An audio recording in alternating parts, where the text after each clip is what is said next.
mas queria reiterar, como todos são bem-vindos aqui, e da nossa alegria do Rio de Janeiro em estar recebendo esse fórum. Agora eu sei que, sabendo que é o segundo de uma década que vai ficar aqui, né, João? Faz a gente ficar mais feliz, hein? Gostou, né, Fulano? 2030. Então a gente fica feliz em o Rio de Janeiro recuperando esse protagonismo. Queria cumprimentar, além do João, do Furlan e da nossa querida Andréia, queria cumprimentar Fátima Bezerra, minha querida colega governadora do lindo estado do Rio Grande do Norte, meu amigo, meu irmão, o Wilson Lima. Ele fica bravo que eu falo que ele é garantido. Ele fala que não pode, lá que se dá confusão, João. Ele fala que ele é garantoso. Ali, fica em cima do muro, ele. Garanchoso. São os dois bois de Parintins, né? O garantido, que hoje, vale a pena, é um espetáculo inimaginável para quem é de cidade grande e lá no interior do Amazonas vê o caprichoso e o garantido. Um é azul e o outro é vermelho. E tem que optar por um ou outro, menos o governador, que fica em cima do muro. Esse negócio de azul e vermelho já está dando muita confusão, né? Mas vamos seguir. Queria comentar o Júlio Lopes, meu querido amigo, deputado federal, Rodrigo Abel, Bernardo Rossi, meus secretários, a Celina Parnes, presidente do LIDE Responsabilidade Social. Célia, perdão. Obrigado, ministro. O Carlos José Marques, nosso jornalista, presidente do LIDE Conteúdo. O Sérgio Ricardo, presidente da Turis Rio. Agnaldo Balon, presidente da nossa SEDAI.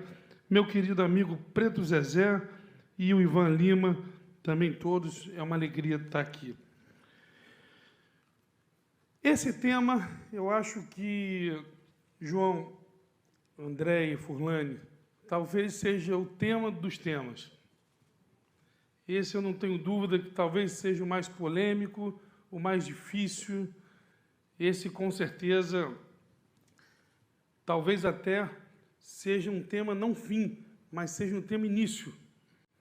Um tema quase que, quando a gente vai falar no direito, seria um tema principiológico.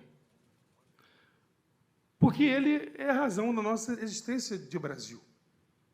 Nossa existência hoje é uma existência federativa. Por isso, o famoso Pacto Federativo, que falamos tanto nele, geralmente em tom de crítica, porque é algo difícil de se compreender, mas é um pacto federativo que hoje há uma necessidade grande de uma reflexão profunda, uma reflexão realmente de entender até que ponto esse pacto federativo, esse modelo federativo está levando à igualdade e o crescimento regional como fatores de paz e desenvolvimento. Se eu fosse simplesmente, numa lógica personalista, falar do meu Rio de Janeiro, o que seria o Pacto Federativo do Rio de Janeiro? O Rio, os empreendedores do Rio, os moradores do Rio, pagam 460 bilhões de reais em impostos federais todo ano. O Rio recebe de volta em torno de 28 bilhões, somando FPM e FPE. O Rio tem 85% da produção de petróleo do Brasil, 73% da produção de gás natural. Se o Rio fosse um país, eu repito sempre que não sou separatista, eu deixo isso para os nossos gaúchos, ele pagaria toda a sua dívida de Estado e municípios em um ano. E, a partir do segundo ano, ele teria 80 bi de euro para investir por ano, um valor que nem Dubai tem. O Rio representa para o Brasil mais que o Texas representa para os Estados Unidos. E o Rio de Janeiro é um estado em recuperação fiscal, com uma dívida de 175 bilhões de reais, um estado que já está perto do limite prudencial da folha e o Estado que, além de tudo, ainda paga piores dos salários do Brasil. Se nós não fizermos uma discussão profunda de até que ponto, na lógica colaborativa do Brasil, e essa lógica ela é importante para que o Brasil se desenvolva como um todo, gere essa paz, gere essa justiça, tenha essa solidariedade, mas até que ponto essa solidariedade não está achatando o próprio crescimento do Brasil, João? Até que ponto, quando você deixa, e aí os estados de Sul e Sudeste, que representam 56% da população do Brasil, 70% do PIB e 80% da recuperação da arrecadação federal, mas tem 93% das dívidas dos estados com a União, estão com seus investimentos achatados, com um verdadeiro garrote no pescoço. E ao invés de termos a maturidade de fazer uma discussão clara, e eu vou dizer aqui o que eu falei para o presidente Arthur Lira ontem, que enquanto nós tivermos a lógica do nós contra eles, o Brasil não sairá do lugar. Enquanto tivermos a lógica de que os ricos são ricos, tem que tirar mais, e os pobres são pobres, você dá, mas não desenvolve, você vai continuar uma lógica do Brasil que gasta mal o seu dinheiro, que impede o pseudo-rico, porque um rico que tem 0, alguma coisa de seu orçamento para investir, não é muito bem um rico, né? Que paga os piores salários da educação, não é muito bem um rico. Eu falo que o Rio de Janeiro ele é o pobre menino rico. Todo mundo acha que ele é rico, mas quando você vai na conta bancária dele, você tem uma decepção enorme. Eu acho que o fator, eu creio, que o fator de desenvolvimento do Brasil, ou nós separamos, pode ser royalties, pode ser o que quer que seja, um fundo, Paulo Marinho, de verdade, de desenvolvimento, um fundo que tire o dinheiro do custeio e coloque um fundo em investimento, um país que se planeje para cada região ter a sua vocação e não ficar com uma guerra fiscal, uma triste guerra fiscal. Eu falava de um estado de um colega querido, não foi nem na minha gestão, nem na dele, mas que tirou toda uma cadeia do Rio de Janeiro com um incentivo. E o incentivo foi tão mal feito que sequer paga o custo daquelas empresas estarem no Estado. Essa não é a lógica colaborativa. Essa é a lógica canibalista. E que o Estado não ganha nenhum. O Estado que perdeu só perdeu, e o que ganhou não ganhou de verdade, porque ele não conseguiu se desenvolver nada. Não desenvolveu em escola, não desenvolveu em educação, não desenvolveu em saúde, não desenvolveu em estradas, em modais, em nada. Porque o imposto que aquela indústria paga, ou pagaria, ou pagava, que já não paga mais, que enche os bolsos de fundos internacionais, não serviu para a lógica colaborativa, para a lógica federativa, de você tirar de uma região que poderia dispor, que não era o caso, mas se fosse, para uma outra que precisava se desenvolver. A falta do verdadeiro pacto federativo, que é o pacto que você pensa que a hora que você desenvolver aquele outro, ele se emancipará a ponto de, em alguma hora, ninguém mais precisar dividir a sua riqueza para o outro, porque todos terão as suas riquezas próprias.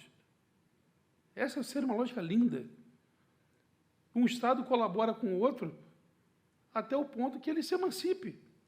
E um dia todos cresçam, esse bolo cresça.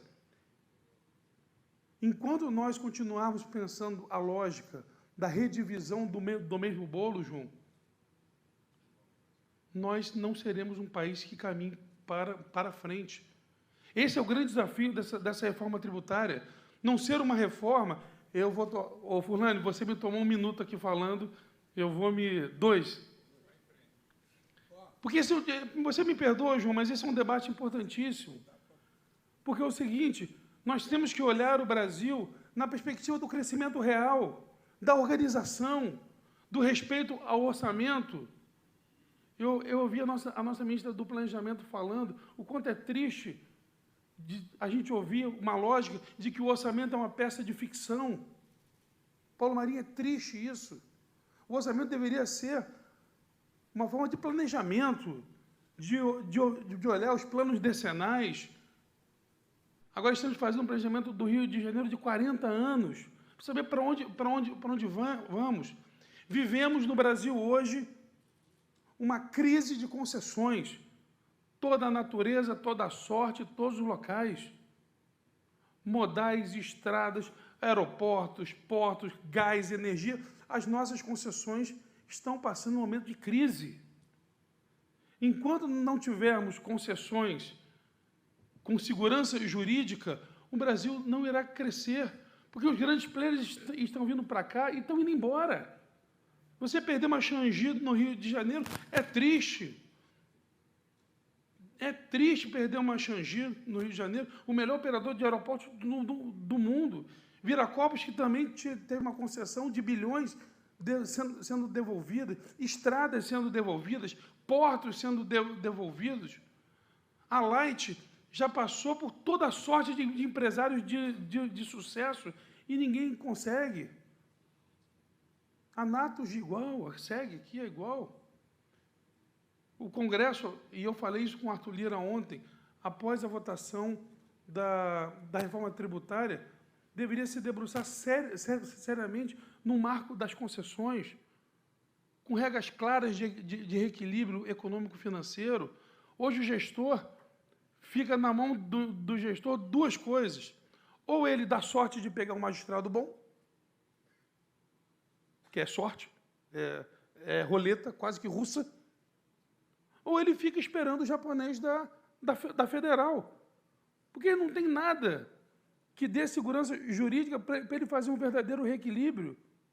Ele fica preso em leis arcaicas, João, que não dão mais segurança jurídica. Nós temos uma oportunidade como o Brasil, sobretudo, com essa votação da reforma tributária. Temos uma grande oportunidade. Espero que não percamos a oportunidade no assodamento de respostas de cunho político eleitorais, mas que tenhamos a maturidade de colocar um prazo, sim, 1 mês, 2, 3, não é ad eterno também não, mas eu acho que nós estamos chegando num ponto de maturidade muito interessante, e que esse ponto de maturidade talvez seja a hora da gente ter um pouco de paciência e fazer a verdadeira reforma. Também não acho que pode ser algo sem prazo, que senão não acontece nunca. Se você não botar um prazo, a coisa não acontece. Mas, ministro Fulano, eu vou lhe dar a palavra, que nós não percamos a oportunidade de fazer isso, que é o tema desse painel.